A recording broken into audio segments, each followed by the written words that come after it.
Bismillahirrahmanirrahim. Assalamualaikum warahmatullahi wabarakatuh. Alhamdulillah wassalatu wassalamu ala Rasulillah nabiyyina wa sayyidina Muhammad ibn Abdullah wa ala alihi wa sahbihi wa man walah wa ba'd. Saudara-saudariku dimanapun kita semua berada, semoga kita selalu dilindungi dan dibahagiakan oleh Allah Subhanahu wa Ta'ala dalam menjalani seluruh aktivitas berkehidupan kita, sehingga insya Allah mampu menghadirkan bekal-bekal terbaik sebelum kita kembali kepada Allah Subhanahu wa Ta'ala. Tentunya dalam kehidupan ini kita berharap mendapati kesuksesan, kebahagiaan, dan dua hal dimaksud dapat berkelanjutan di setiap tempat yang kita akan pijak. Bukan hanya di dunia, tapi juga insya Allah saat di alam kubur, pun demikian saat berkehidupan abadi di akhirat kelak. Untuk itulah kita seringkali berdoa, semoga di dunia ini kita mendapatkan kebaikan dalam berkehidupan, dan di akhirat pun mendapatkan kebaikan dalam berkehidupan. Rabbana atina fid dunya hasanah wa fil akhirati hasanah wa qina adzabannar. Demikian seperti diajarkan di dalam Al-Quran surah Al-Baqarah di ayat 201 itu. Al-Quran menampilkan satu peta jalan yang mengantarkan setiap hamba pada kehidupan yang sangat ideal, berada selalu dalam naungan petunjuk Allah Subhanahu wa Ta'ala, yang dengan itu dapat mengantarkan percepatan hamba dimaksud meraih kesuksesan dan kebahagiaan. Di dalam bahasa Arab, sukses dan bahagia disebut dengan falah. Jika itu dapat digenggam, maka disebut dengan aflah. Orang yang dapat menggenggam kesuksesan dan kebahagiaan dinamakan dengan muflih. Jamaknya disebut dengan muflihun. Orang-orang yang berada dalam naungan petunjuk Allah Subhanahu wa Ta'ala, yang dengan itu ia dibimbing untuk dimudahkan beraktivitas, dilindungi dari berbagai macam gangguan, diberikan petunjuk yang memudahkan mencapai harapan, maka setidaknya mereka berada dalam naungan petunjuk dan kebaikan. Ala hudan. Jika kita gabungkan berada dalam petunjuk, perlindungan yang diberikan oleh Allah, dan orang-orang ini mampu cepat meraih kesuksesan dan kebahagiaan, maka dua bagian ini kalau kita satukan menjadi ulaika ala hudam mir rabbihim wa ulaika humul muflihun. Kalimat ini tertuang dalam satu ayat yang utuh di dalam Al-Quran, yaitu surah Al-Baqarah di ayat yang kelima, sekaligus memberikan tanda kepada kita bahwa ada orang-orang yang sangat mudah beraktivitas, memiliki petunjuk yang jelas, dan cepat menggapai kesuksesan dan kebahagiaan. Siapa mereka itu? Bagaimana cara mendapatinya? Disinilah kita akan mencoba meringkas itu semua secara singkat dan padat tentunya. Teman-teman, ulaika, mereka itu. Maka dikembalikanlah mereka itu yang memiliki ciri-ciri pada ayat-ayat yang sebelumnya. Jika tadi ditampilkan capaiannya di ayat kelima, maka kita dapatkan di ayat keempat, ayat ketiga, dan ayat kedua yang merangkum seluruh langkah menuju kebahagiaan dan kesuksesan sejati dimaksud. Ada 5 hal yang kelimanya kita bisa sarikan khususnya dari ayat 3 dan 4 terkait dengan jalan cepat menuju kesuksesan dan kebaikan serta kebahagiaan yang sejati.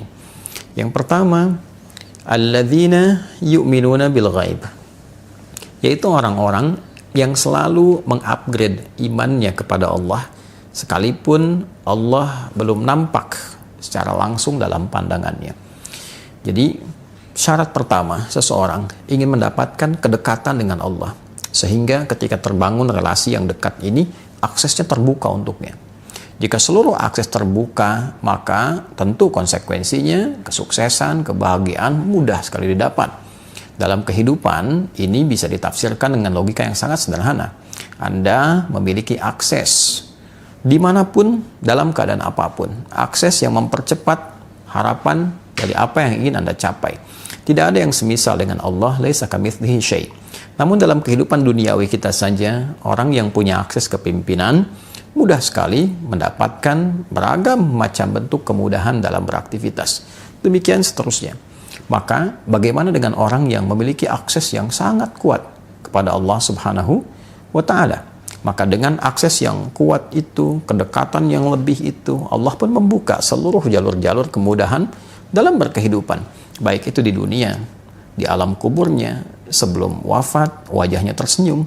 Saking bahagianya dia mendapatkan satu paparan keindahan yang akan dia raih setelah dia wafat itu. Pun demikian dengan akhirat. Bukan sekedar harapan, tapi dia memahami itu sebagai janji yang pasti yang akan ia peroleh. Maka syarat pertama adalah berusaha untuk terus meningkatkan iman. Tidak sekedar beriman. Ada amanu, telah beriman. Ada yu'minun, selalu meningkatkan kualitas imannya. Selalu mengupgrade keadaan imannya. Maka syarat yang kedua, sekaligus juga menjawab dari paparan yang pertama. Bagaimana cara kita meningkatkan iman kita, mengupgrade iman, sehingga dengan itu terbangun satu relasi yang kuat dengan Allah Subhanahu wa Ta'ala. Maka yang kedua, wa yuqimunas shalah, berupaya menunaikan sholat dengan sempurna sesuai kemampuan kita. Maka ciri orang yang selalu berusaha meningkatkan iman dan membangun kedekatan lebih dengan Allah Subhanahu wa Ta'ala, pembuktian pertamanya dengan berupaya menunaikan sholat semaksimal mungkin, sebaik mungkin. Bisa berisi pemaknaan kuantitas. Ada orang yang mencukupkan sholat fardu saja. Yang penting subuh, zuhur, asar, maghrib, isya ditunaikan. Tapi orang-orang yang ingin meningkatkan keimanannya kepada Allah, membangun hubungan yang lebih dekat, lebih kuat, dia coba ikuti dengan sunnahnya. Sebelum subuh ada sunnahnya, ia kejar. Antara subuh ke zuhur ada sholat sunnah apa saja, ia coba rinci. Ia coba berusaha menunaikan sesuai kemampuannya.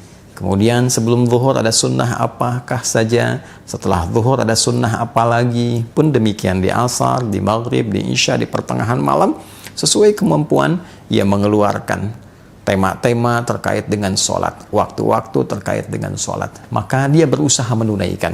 Berapa rakaat bisa dia tingkatkan. Pasti ada perbedaan. Orang yang sekedar menunaikan sholat fardu dibanding dengan yang menambah, meningkatkan dengan sunnah, akan terasa perbedaan pada dirinya. Dan dengan perbedaan itu terasa konektivitas hubungan yang terbangun antara seorang hamba dengan Allah Sang Pencipta pasti juga berbeda. Dan dampaknya akan lain. Orang-orang yang memiliki konektivitas yang baik dengan Allah, melatih pertama kali dengan kuantitas, dengan jumlah, setelah itu akan berpengaruh pada kualitas. Yuqimun bukan sekedar menunaikan, tapi ia merasakan kehusyuan di dalamnya, kenikmatan dalam menunaikan sholat. Maka mulai mencoba memahami mengapa tangannya mengangkat seperti ini, kenapa harus baca Allahu Akbar, apa maknanya Allahu Akbar. Kemudian juga dia berupaya memahami iftitah, berusaha memahami Al-Fatihah, sehingga 3 bagian tubuhnya berfungsi secara maksimal saat menunaikan sholat. Tangannya bergerak, lisannya bicara, organ tubuh bagian luar. Kemudian pikirannya menerjemahkan, mulai bagian dalam. Intinya nanti rasa hati yang merasakan. Ketika lisannya bicara Allahu Akbar, pikiran menerjemahkan Allah Maha Besar, hati meresapi. Ya Allah, aku berikrar Engkau yang Maha Besar, Maha Agung.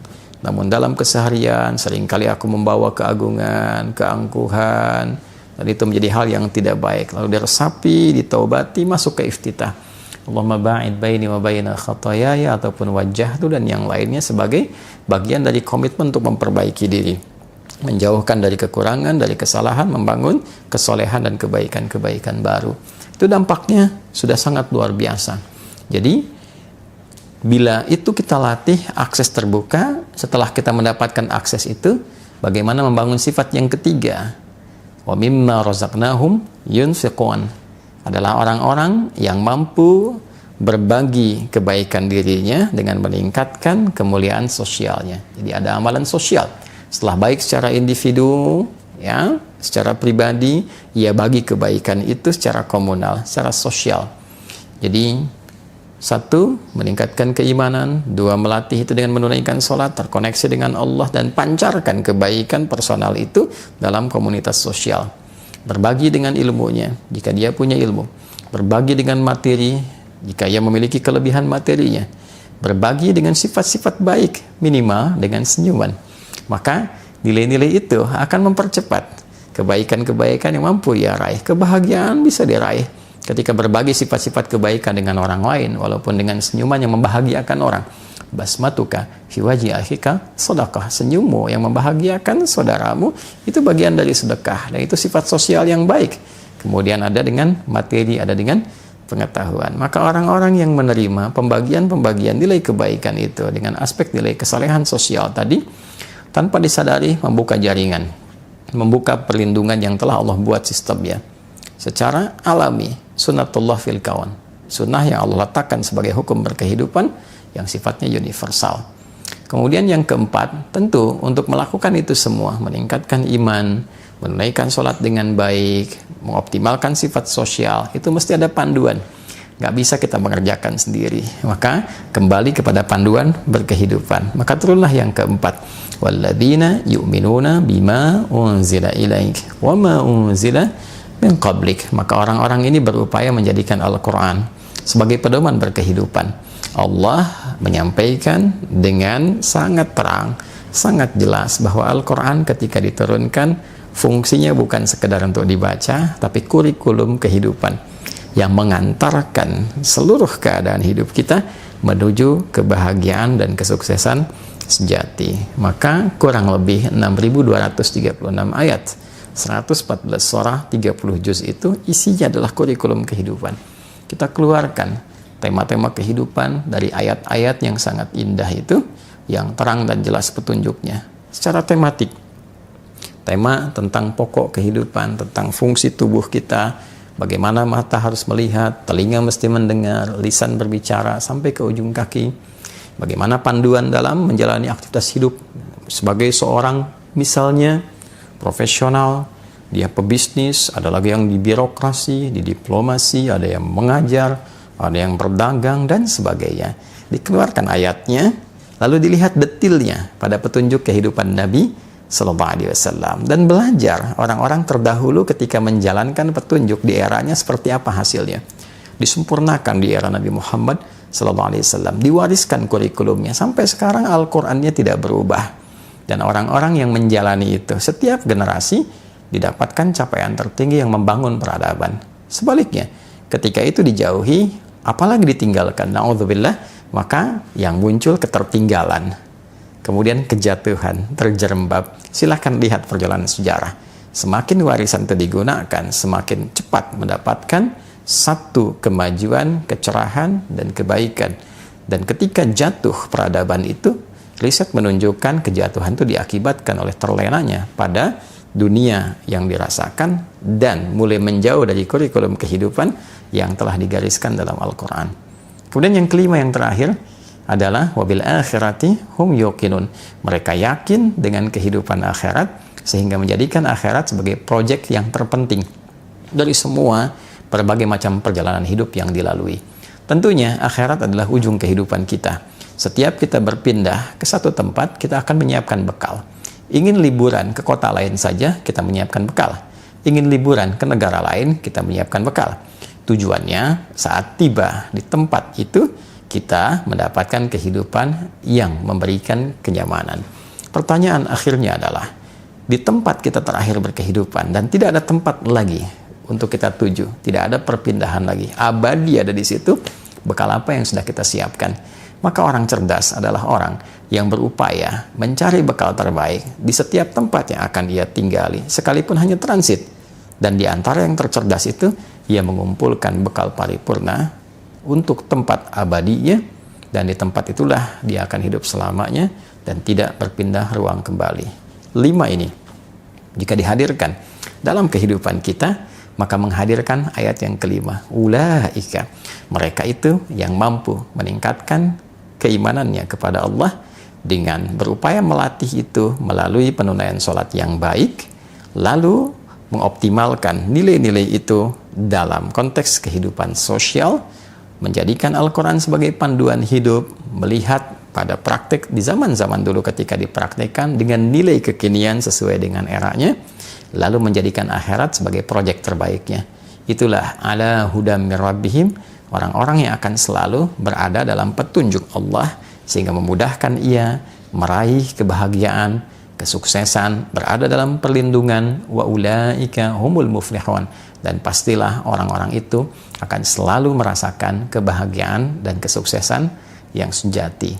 5 hal ini ketika dikerjakan dengan raihan tadi hanya akan mampu dilakukan oleh orang-orang yang disebut dalam Al-Quran sebagai orang-orang bertakwa. Dzalikal kitabu, isi Al-Quran itu yang sangat indah, yang jauh dari gambaran kita, yang punya keagungan yang tinggi, la raiba fi, tidak pernah ada keraguan di dalamnya. Kita mesti yakin, jangan pernah meragukan satu ayat pun, bahkan satu huruf pun di dalam Al-Quran. Maka ketika itu bisa kita yakini dengan optimal, keyakinan itu harus membuat kita mampu untuk menggali pemahaman dalam Al-Quran dan mengoptimalkannya. Maka jadilah ia petunjuk. Siapa yang mampu melakukan itu? Hudal lil muttaqin. Semua kurikulum kebaikan dan petunjuk itu hanya bisa dikerjakan oleh orang-orang yang bertakwa. Maka ketika khatib Jumat mengatakan mari kita tingkatkan takwa, ketika dalam pengajian dibuka dengan peningkatan takwa, sejatinya takwa itu mengantarkan kita pada kebahagiaan dan kesuksesan yang sejati. Wa may yattaqillaha yaj'al lahu makhraja wa yarzuqhu min haitsu la yahtasib. Siapapun yang mampu meningkatkan takwa, maka ia berpeluang mendapatkan beragam solusi dari berbagai macam persoalan kehidupan yang dihadapi, bahkan rizki pun boleh jadi akan mengalir kepadanya dari sisi yang tidak dia duga. Wattaqullaha la'allakum tuflihun. Tingkatkanlah takwa kalian kepada Allah, maka kalian akan cenderung mendapati kesuksesan dan kebahagiaan yang sejati. Wattaqullaha wa yu'allimukumullah. Tingkatkanlah takwa kalian kepada Allah, dan Allah akan berkenan mengajarkan pada kalian pengetahuan-pengetahuan yang baru. Takwa ada pada pengetahuan, takwa ada pada kebahagiaan, takwa adalah solusi berkehidupan. Pertanyaannya, siapa di antara kita yang mengaku sebagai insan beriman, terlebih menyimak video ini, yang berupaya memotivasi dirinya untuk meningkatkan takwanya kepada Allah dan mendapati janji Allah sebagai sesuatu yang pasti untuk diraih. Semoga berkenan. Maafkan saya, Adi Hidayat. Assalamualaikum warahmatullahi wabarakatuh.